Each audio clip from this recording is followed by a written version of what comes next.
2026-এ যেই নির্বাচনের কথা আপনি বলছেন, এটা আসন বন্টনের নির্বাচন, যেটাকে আপনি অন্যভাবে বলতে পারেন নির্বাচন নয়, প্রহসন। আসন ভাগাভাগি অলরেডি ফাইনালাইজের পর্যায়ে চলে গেছে, চূড়ান্তের পর্যায়ে। জামায়াতে ইসলামকে 80 আসন অলরেডি দেওয়ার জন্যে হাতে পায়ে ধরে বসে আছে। 80 আসন, 80, যেটাকে ইংরেজিতে বলা হয় 80 সিটস। আর চিলড্রেন পার্টি, যেটা ন্যাশনাল চিলড্রেন পার্টি, তাদেরকে 8টা সিট এখনো পর্যন্ত কনফার্ম করে রেখেছে।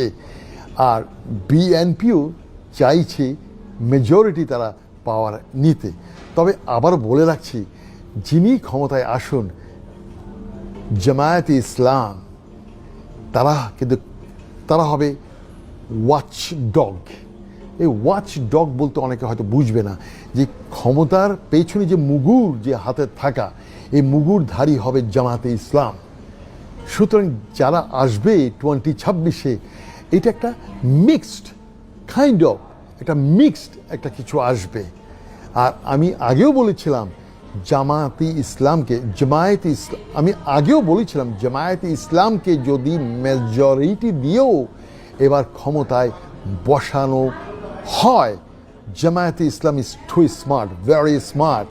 জামায়াতে ইসলামকে সেধে দিল, এবার আসবে না, এরা বসবে না, এরা বসতে চাইবে না। বাট 2028-এ জামাতকে পায়ে ধরে সেধেই তাকে দিতে হবে।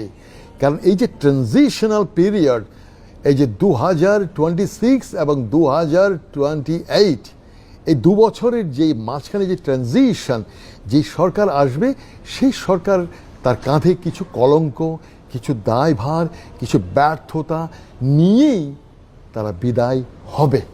তারপর হবে আসল নির্বাচন। আর এই ট্রানজিশন পিরিয়ড গতবারও হয়েছে, সেই 1980-এ, আপনারা অনেকেই জানেন। 86 থেকে 88, আবার বিএনপির সময় একবার দেখেছেন 1996, তো 6 মাসের জন্য একবার এসেছিল। এইভাবে কিন্তু খণ্ড সময়ের জন্য কিন্তু অতীতেও বিভিন্ন দল ক্ষমতায় এসেছিল।